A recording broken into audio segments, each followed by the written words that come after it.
সুপ্রিয় শিক্ষার্থীরা, আমরা মহাদেশ নিয়ে কথা বলতেছি। আমরা পর্বে একে আমরা মহাদেশ যে আমাদের 7টি, সেই বিষয়টি আমরা 4টি বর্ণের মাধ্যমে শিখেছি। অবশ্যই যারা পর্ব 1 দেখেনি তারা দেখে নেবেন যে 4টি বর্ণের সাহায্যে কিভাবে আপনি 7টি মহাদেশ মনে রাখবেন। এই 7টি মহাদেশের মধ্যে আমরা সবচেয়ে বড় মহাদেশ হচ্ছে আমাদের এশিয়া মহাদেশ। এই যে আমরা তথ্যটা দিয়েছি যে পৃথিবীর বৃহত্তম মহাদেশ হচ্ছে আমাদের এশিয়া মহাদেশ। এই এশিয়া মহাদেশে 46টি দেশ রয়েছে।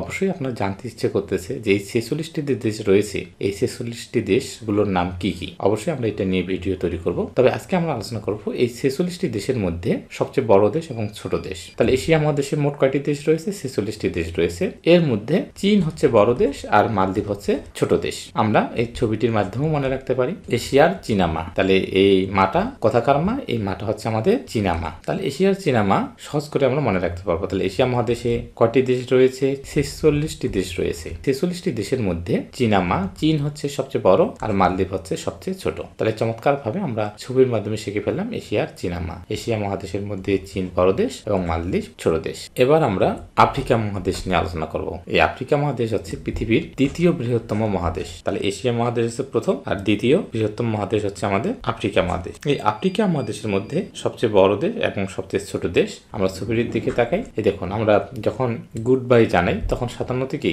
আমরা চলে যাই। তাহলে চলে যাওয়ার সময় আমরা বলি আজকের মতো আসি। এই যে আসি মনে রাখলে আপনার সহজে আপনি বের করতে পারবেন।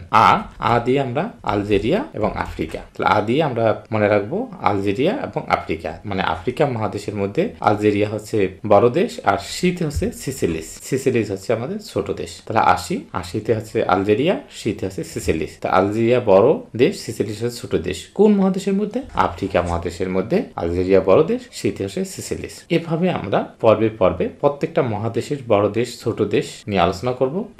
প্রত্যেকটা পর্ব আমাদের দেখবেন, তাহলে খুব সহজে সাধারণ জ্ঞান মনে রাখতে পারবেন। আর এই যে চমৎকার কৌশলগুলো আমরা নিয়েছি এই সার্চ আন্তর্জাতিক বইটি থেকে, বইটি মুখস্থ করে নয়, ছবি এবং ছন্দের মাধ্যমে খুব সহজে মনে রাখা যায়। আজকে এই পর্যন্তই। সবাইকে অসংখ্য ধন্যবাদ।